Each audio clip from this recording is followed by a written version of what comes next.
parks, schools, restaurants, and more, Assembly Row gets high scores. We're a thriving city with so much to do. On Boston Harbor, in our view. Politics, cannabis, controversial stories, heroes, villains, who gets the glory? 50 plus languages in Somerville is spoken.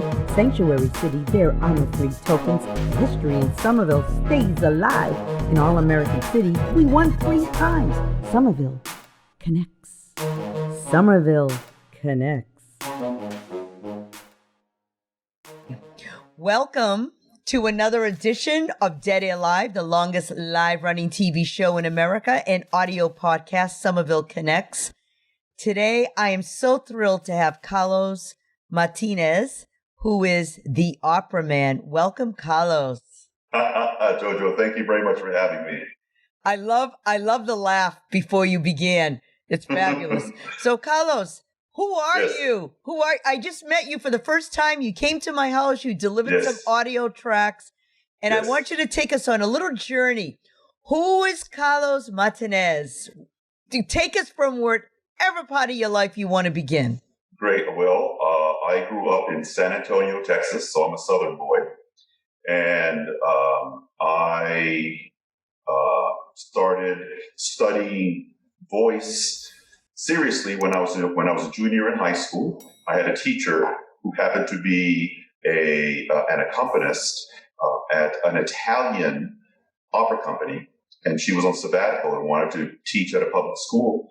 So I was very lucky to have her, and she noticed that I had this deep bass voice I've had since about 7th grade or so. So she was the one who really started to get me on my journey. And so after high school, I went to college and I studied voice. I did my master's work at the University of Houston. And then from there, I went to go sing in many parts of the world. And I ended up in New England because I met my lovely wife, my ex-wife now, but my lovely wife, her name is Jane Cormier. She was quite famous and known in the Andover, Mass area. And she convinced me to move up to New England about 28 years ago. And it brought me here and to the state of New Hampshire, and I'm in Manchester, New Hampshire right now. So that's sort of in a nutshell. But in between that time, I traveled all over the world, singing in many, many languages. I am a conductor as well, and I'm also an accompanist. I am a church organist, and I also teach voice. Wow, that is fabulous. So these languages that you speak, I believe you speak 9 languages? Well, when you sing opera, what you do is you have to study the language. You don't necessarily have to speak the language, but you have to study the pronunciation, the inflection, and study with coaches and linguists to be able to get you to where you need to be so that way when you sing, you sound as if you know the language. I speak German fluently. I speak Spanish fluently. Of course, English. If you speak Italian to me, I can get around. It's no problem. And French as well, too. I can read French quite well. But I have sung in Hebrew, in Portuguese, Russian, French, Italian, German, Spanish, and at one point, also Mandarin Chinese. There was a piece that I had to do in Mandarin Chinese as well. Wow, that's crazy. You know, I often wonder when I hear opera, because my grandfather was a lover of opera, and he was the first person to have, I guess they called them phonographs back in the day in the North End of Boston. Yes. And people in the North End of Boston would hear the opera coming from his home, and they would just like wander outside and just stand by and listen, because opera is so beautiful, so emotional.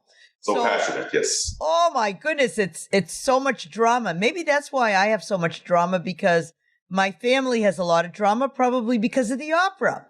But here's my question. Is it easier to sing opera in one language over another? Well, the history of opera really goes all the way back to Greece with the Greek plays, but the root of opera is in Italy. And yes, Yes. So it happens to be that when you sing or speak in Italian, there you have these things called pure vowels, and you have the a, the e, I, o, u, and so they're nice and open and clear and clean. And opera singers spend many years trying to perfect that, to try and keep a nice open space. But in Italian, especially in Italian, it is so much easier to do it because it's very clear, very basic. There is no doubt as to what the actual phoneme or sound is. So Italian definitely is a much easier language to sing in. English is one of the worst. And the reason why is because there's so many diphthongs, spelled D-I-P-H-T-H-O-N-G. So a diphthong is basically a lot of chewing of the vowels. So for instance, we as Americans, when we say the word no, has two different sounds. You have no, and then O, the chewing. So you have no. However, if you are to do that in Spanish, you don't have the chewy part. You just have no. You don't have no. So English is really, really hard to sing in. So Italian, absolutely, it's a wonderful language to sing in, and I think it's the easiest to me to sing in. When I hear people speak in Italian, it sounds very melodic, which is why, because it's very clear. Yes. But Italians do, for some reason, when they say, you look nice, they say, you look nice. Why do they add the A at the end? Everything always has a vowel at the end. There is, and we call that in diction, we call that a schwa. A schwa is an upside down E. And so there's an So when they say, you look nice, it's because it's idiomatic in the language. The language has a lot of unaccented schwas at the end of it. So by nature, if you speak Italian and you try to speak a different language, you add part of that language, part of that into the English words. So for instance, if you were to speak Spanish and have grown up speaking Spanish all your life, they will say, ese, they have an before the word happens. I was singing the other day. I was singing, because in their language, in Spanish language, you don't have I was singing. You have to add an before it. You see that? So in Spanish it's in the front and in Italian it's in the back. So isn't that funny? Okay, I want to share a funny story. It's about my grandmother. She came to America and she's learning English. So the teacher says, does anybody know this word? And the word is because, B-E-C-A-U-S-E. Yes. And my grandmother raises her hand, teacher, I know her. And she says, I know her.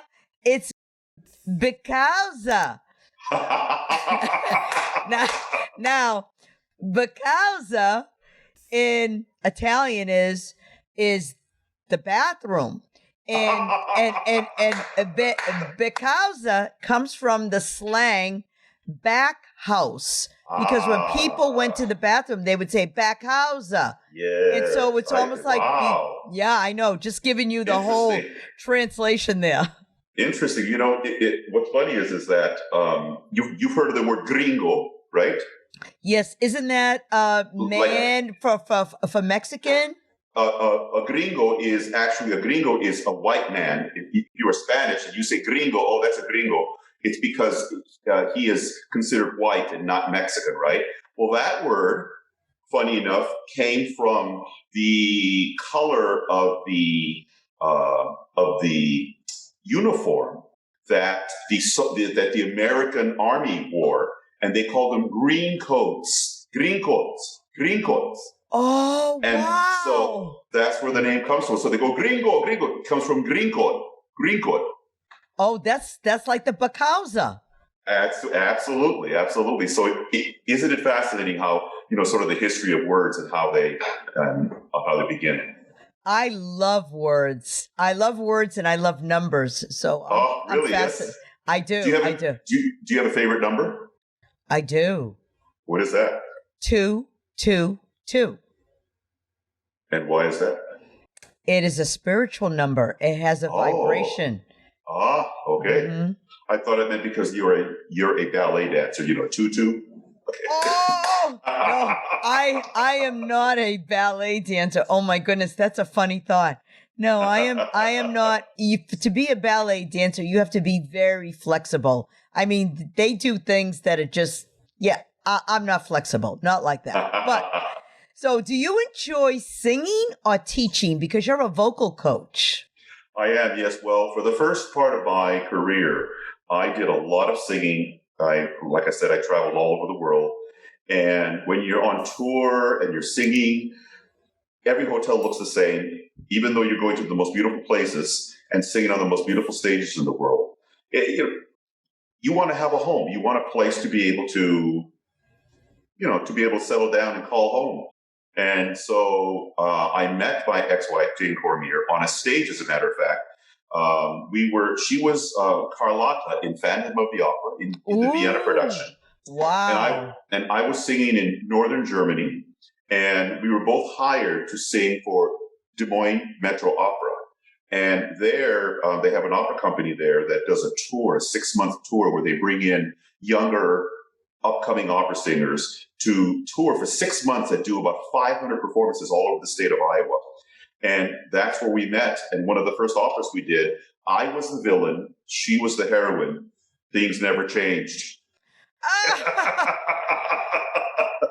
So why did you fall in love with your wife? Well, because she's drop dead gorgeous, not only talented, but very, very good looking.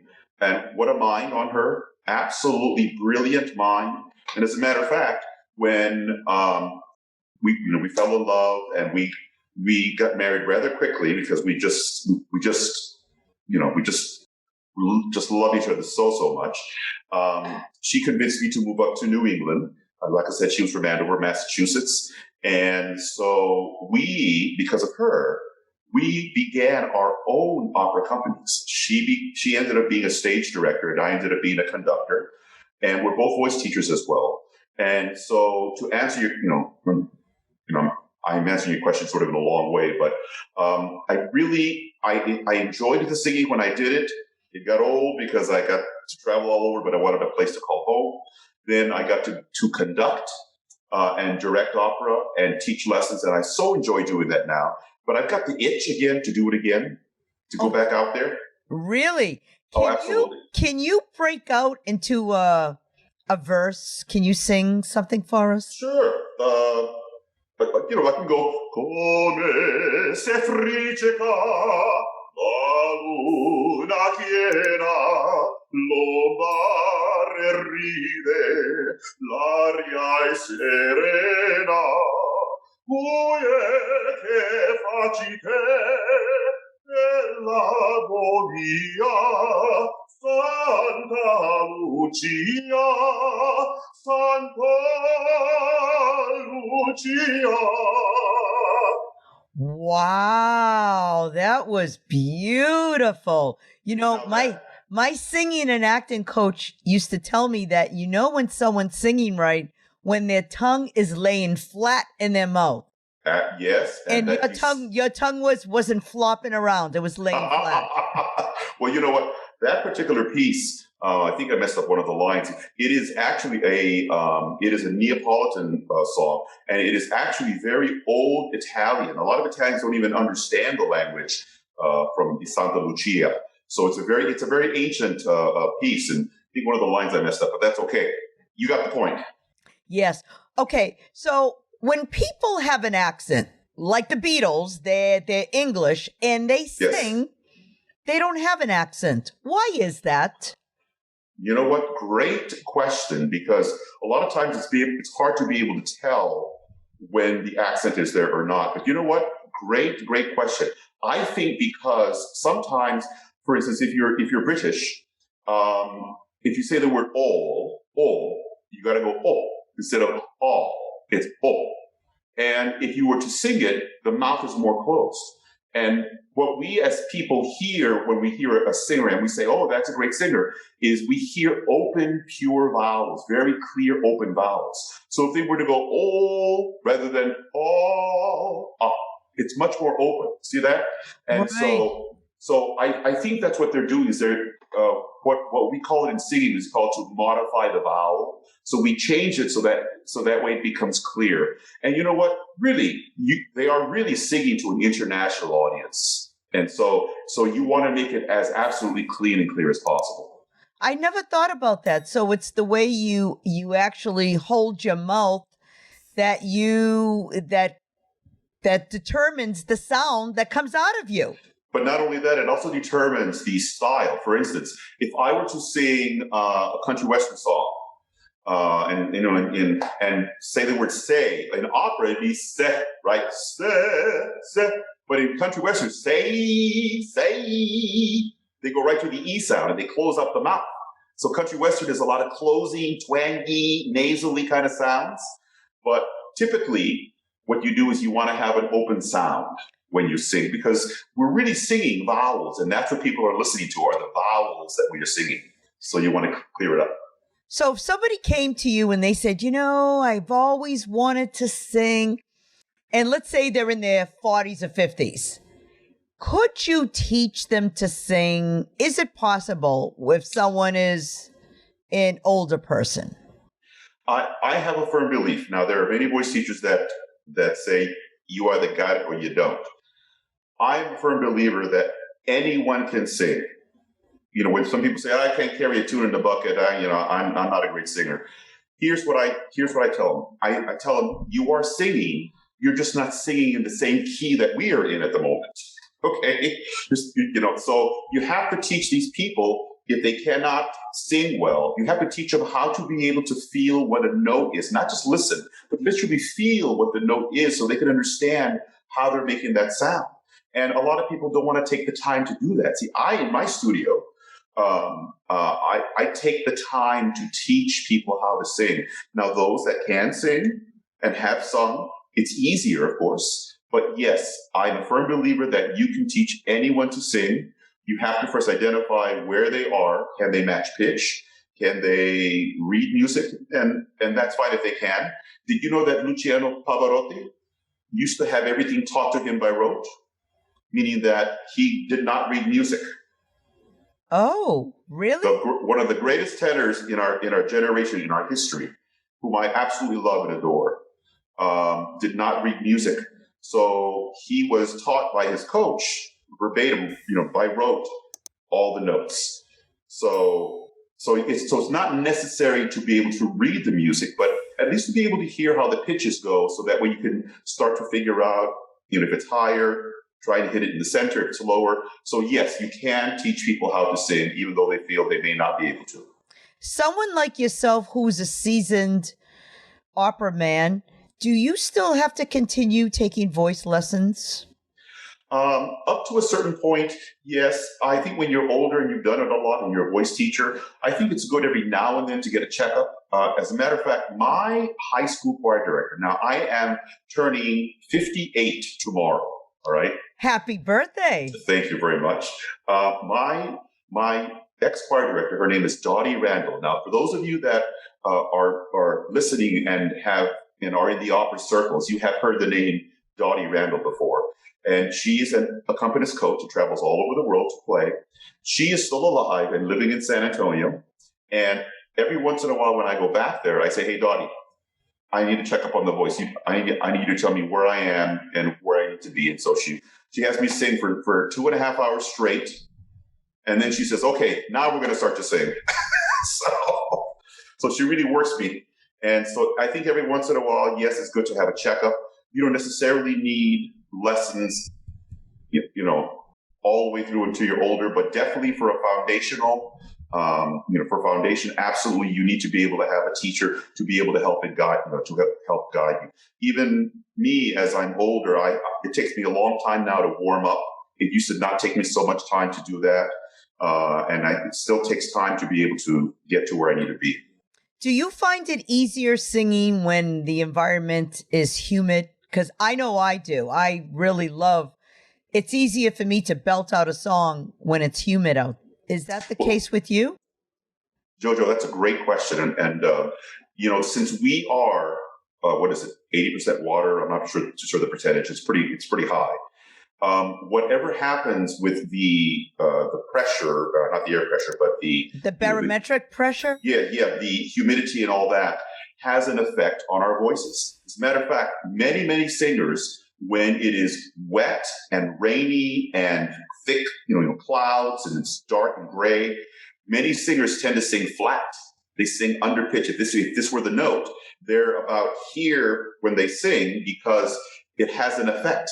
When it's a clear day, singers sing usually at their best. Now, for you might like the extra humidity to help, on the chords that would maybe help you sing better, and maybe you're comfortable in that, sort of in that atmospheric environment.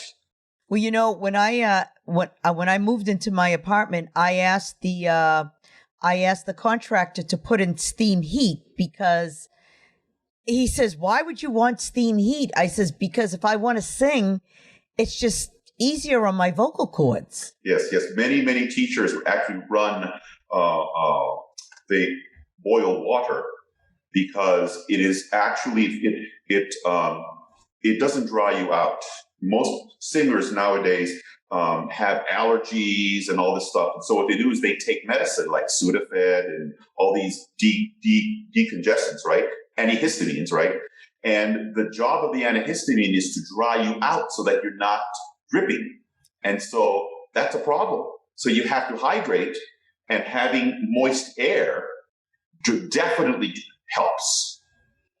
Absolutely. So, when a person gets older, and I'll use Tony Bennett as an example, the voice is really the last thing to go. Your voice basically stays with you for a long time. I mean, it's pretty much the same. Why is it that the body gets older, but the voice does not get as old as the body? That's you ask such probing questions. You're very good at this. Okay. Thank you. So that's a great question, and I really never thought about that before. But mind you, the vocal cords. See, in your throat you have your larynx, and inside, your Adam's apple, you have the vocal cords, and they're really not called cords. They're actually called vocal folds. And these two big pieces, like two big pieces of meat that are hitting each other. The original use of the cord in prehistoric times was actually to be able to close the glottis. The glottis is the space between the vocal cords. Okay, whenever you lift something heavy, the first thing we do is take a breath and go. That's right. Correct. Yeah. And the reason why we do that is because we need to create pressure between the diaphragm and the glottal opening here, the closed glottis, to make us stronger. It's like having a belt. So imagine how strong those cords are. You could literally run Mack trucks, these big 18-wheeler trucks, over the cords, and the cords are going to be fine. They sustain a lot of pressure. I mean, look at this, all the vibration that's going on for singers especially. So I think it's because they're durable, and because they're constantly moving, they're being exercised. So we don't lose that. See, it's the stuff that we, as we age, things tend to get hard and dry out because we don't use things as much. We don't stretch as much as we should. And but the cords are always being used. So they're strong because it's a muscle that's always being used. Always being used, yes. Oh, that's interesting. Okay, yes. So tell me about you playing in a church. Why a church? I mean, churches are great. The acoustics are fabulous in church. They are. Well, I have a very strong faith, and I enjoy the environment. But I am truly. But first, I am a voice teacher singer. I am definitely a great conductor, a very good conductor. I shouldn't say great, but I'm a very good conductor. All of my instrumentalists here in New Hampshire say, yes, you're very good. I conduct ensembles and groups here, and a lot of them say that I'm very good. So I think, I think that's the case. I am at best, I call myself a functional keyboardist. Okay, so what it does is playing at a church forces me to be able to practice my hymns, practice preludes and postludes, and learn to be a better keyboardist. So aside from the environment of being there, being able to have a choir that I work with, and to play such glorious music, mind you, over half of the music that has ever been written is on the religious side. So we have a lot of music, to be able to cover. So this is why I enjoy playing in the church as well. So that's why I do that. How can people find you if they want to study with you? Well, they can Zoom me. I don't like the Zoom thing because it's so hard to hear nuance. It's hard to hear timbre. But if they like to hear me, all they have to do is just type in carlosmartinezvocalstudio.com or just Carlos Martinez, New Hampshire. And I'm usually first on the list. I've been doing this here in New Hampshire for about 25 years. And I have a great clientele. I have some people that come in from Boston as well. And so you can just type in Carlos Martinez Vocal Studio, and you'll be able to find my information on there. And we get you going on some lessons. Beautiful. Carlos, you have been so delightful today. Thank you. Thank you so much for joining us. This is Carlo Martinez, opera man. He's in New Hampshire, Massachusetts. New Hampshire, Massachusetts. No, New Hampshire.